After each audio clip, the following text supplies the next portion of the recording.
Hi and welcome to ECCB Connects. Our guest this week is Norlann Gabriel, chair of the ECCU Bankers Association working group that's looking at ways to make it easier for you to open a bank account. Stay with us, we'll continue in a moment. Calling all secondary school and college students in the Eastern Caribbean Currency Union, ages 13 to 19. Have you submitted your entry for the 2024 ECCB RSSARU Songwriting Competition? You have until 31st of January to do so. Log on to the ECCB website, www.eccb-centralbank.org for the entry form and competition guidelines. You can also access useful tips from the experts who presented at the recent informational session. Thousands of dollars are up for grabs, so let your creative juices flow and compose your song on any one of the three topics: food security for the Caribbean, my vision for the Eastern Caribbean dollar, mental health of teens and young adults. So what are you waiting for? Write, perform, and submit your entry for the 2024 Creative Youth Songwriting Competition and become a winner! Norlann, Happy New Year to you and welcome to ECCB Connects. Happy New Year to you and thank you for having me. We are going to talk, Norlann, about the work the ECCU Bankers Association has been doing over the past few months to make it easier for customers in the Eastern Caribbean Currency Union to open a bank account. Now, first, let's look at the composition of the committee. A special working group has been set up to look at this important issue. Who are the members of the committee? The members of the committee, it's a composite committee of members from the various LFIs across the currency union, as well as representatives from the regulators of those LFIs. Now, what are the current requirements for opening a bank account? Customers are saying that they're onerous. What are these requirements? The current requirements for opening a bank account are two forms of identification to show who you are, and these are typically government ID. We require proof of address, either in the form of a utility bill, document, or a form from someone if you don't have a utility bill in your name indicating that you are a resident, as well as proof of employment or proof of income. What are the main reasons for these requirements? Governing these requirements, and the reason why we have these requirements, is to ensure that we are on the right side of the law and the regulations as stipulated by our regulators as well as our international agencies.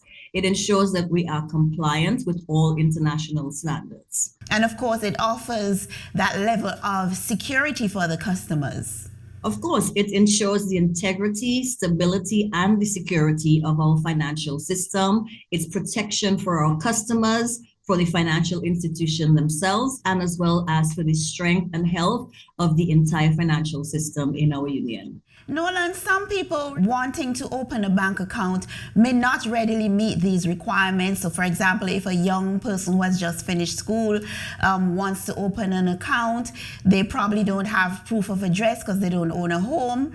And the ECCU Bankers Association has looked into this and has made steps to improve this, make it easier for anybody to open a bank account. Now, you have two sets of measures: the short-term ones, which I imagine will be implemented within a few months, and you have long-term ones, which will take effect over a longer period. Let's now look at, firstly, the short-term measures. In the immediate term, there has been a body of work done where the legislation of all of the territories in our union have been looked at to see where simplified due diligence can be applied. And based on that review and based on that analysis, in the immediate term, each financial institution has within their powers the ability to immediately apply simplified due diligence measures to onboard new customers for account opening. Now, what are some of the things that should happen in order to do this? Because there is already the leeway to do so under the legislation, What is required is for these processes to be documented as well as communicated to the regulator that these are the simplified due diligence measures that will be applied going forward. And when you say due diligence measures, for example, due diligence in terms of determining who the individuals are. So that would be looking at your forms of ID. Can we look at maybe one form of national ID versus two forms of national ID? Not everyone has two forms of ID. Can we also look at options for proof of address? Can we expand that to accept additional documentation? Is proof of employment required? Is there another way that we could look at determining how those funds coming into the source of those funds that are coming into those accounts? So the due diligence required is the background work that's required so that we know our customers, that we know who we're dealing with, and we have a sense of security and knowledge in the funds that are being put into the financial system. Norlann, let's dig a bit deeper into one of the aspects of, or one of the requirements for the due diligence. One of the key ones is proof of address. So for example, a young person who is still living with his or her parents would not necessarily have like a utility bill to confirm proof of address. What other types of documentations are being considered for use of proof of address? While everyone may not have proof of address, we know that everyone has to provide proof of who they are, so identification documents. And some of our identification documents across the region contains an address. Some of that is used for electoral purposes. And so consideration can be given to accepting this as a form of ID as well as proof of address. I would like to note that for the immediate measures, there are some action items that are required for us to be able to move forward with that. And that is collaboration between the regulators as well as the licensed financial institution. So some guidance notes from the regulators would be critical to the market to assist in this regard. So we've looked at some immediate measures, and then the short to medium term, we've looked at putting in place a product where the risk is assessed around the product rather than on the individual. So it is in the form of a basic payments account. So that would allow for a wide cross-section of our territories to be able to access banking services from a starter basis with this basic transaction account. It's for transactional purposes, which would allow for persons to bill pay, to use ATM, for points of sale, the normal things we do to transact in our lives. Whereas the risk is assessed around the product itself and not the person. So the usage is limited. There are thresholds in place around dollar amounts, frequency of transactions, etc. And that is how the risk is assessed. So we've moved the assessment of the risk from the person, from the individual, to the product. Norlann, you have outlined short-term, medium-term, and some long-term measures. In terms of implementation, what sort of timeline do you have in mind? As far as the measures with the simplified due diligence, with the discretion given in the legislation to the licensed financial institution, that can almost be immediate. So once that has been documented by the individual LFIs and shared with their regulators, that can be an immediate measure that can ease the account opening for our citizens. The basic payments account would require a regulatory mandate to do so. And so that while that's a shorter to medium term option, we can see that that can probably be rolled out within a couple of months. In our territory. Now, there is a longer term option because there's some additional analysis that's required. When we first sat as a committee to look at the ease of account opening, I think the intention was that we could have a uniform approach that was rolled out by our regulatory bodies that applied to everyone, and we could simply apply those measures. While there was a body of work done by the Bankers Association as well as the ECCB to look at the legislation to see what could be allowed, there is still some additional work that needs to be done where we can look at identifying who is considered at risk and low risk individuals. There's an analysis piece that still has to be done, that cannot be done immediately. And unless that has been done, it's impossible for us to move forward with a unified approach across the territory. So it is up to the individual LFIs in conjunction with the regulators at this point to be able to immediately implement their measures by documentation of those measures. That's an important issue there, Norlann, because it means then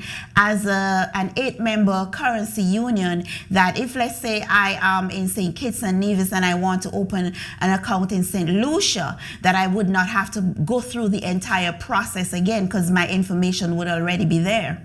Correct, and that's where the unified approach is being worked on. Now, with the simplified payment account, which is a short-term to immediate-term measure, that would apply across the currency union. And remember, with that product, you're looking at the risk of the product itself and managing that risk versus the risk of the individual. So that can be uniformed once there's a regulatory mandate for this type of product. That can be uniform across the territory. When we now look at what is considered simplified due diligence, who is considered low risk, and an approach that takes into account that and that's rolled out, it has to be able to stand up to international scrutiny. And without the additional analysis, we wouldn't have a leg to stand on. So that's why that has been categorized as the longer term measure. Okay. You spoke about risk. What are the key risks that will hinder an individual from being able to open a bank account? When we're looking at risk, we're trying to mitigate money laundering.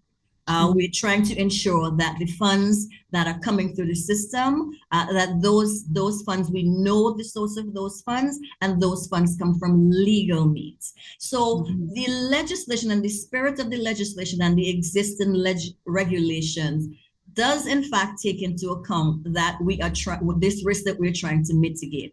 But with all things, as with time, we have to evolve based on the needs of our markets. So while the intent and the spirit of the legislation and the regulations is correct, we have to understand that as a result, it has become extremely difficult and more difficult for individuals to open an account. But further to that, it's causing some folks to be locked out of the legal financial system. And we want to foster greater financial inclusion. And so that's why we are now taking a look collectively at how simplified due diligence can improve the ease of account opening.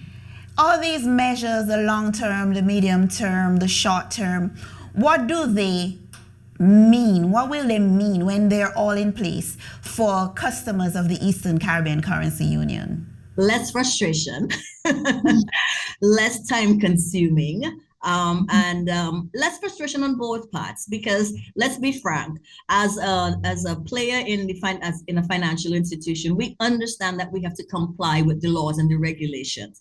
But as customers ourselves, we understand the pain that customers are feeling. We understand that the process is too long. It can be onerous. It's lengthy. It could be smoother. It could be easier. What we're trying to marry now is how do we deliver that ease, deliver that convenience, while still adhering to the spirit of what the legislation is asking of us as financial institution. And if we're able to make it easier for our customers and our citizens to open accounts, it will help with the overall ease of doing business. It also will assist our citizens in being able to start businesses where they can actually transact, grow and develop. And we may start with a simple account. So that basic account, that simple basic transactional account, maybe a starter account.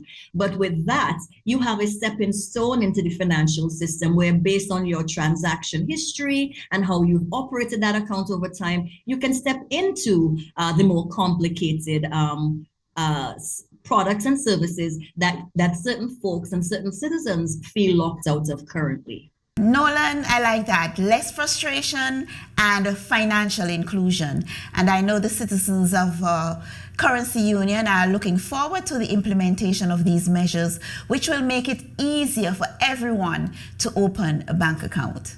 Definitely. This is to facilitate the day-to-day living of our citizens, to help families and businesses plan everything from their goals that are in the immediate to the short to the long term. And that will all go well for us as a currency union. Great. All the best to you and your committee as you continue to work on this important project. Thank you very much for speaking with us on ECCB Connects. Thank you. We've come to the end of this week's episode of ECCB Connects. This week we looked at the ECCU Bankers Association's plans to make it easier for you to open a bank account. Thanks for watching. We invite you to join us again next week for another program.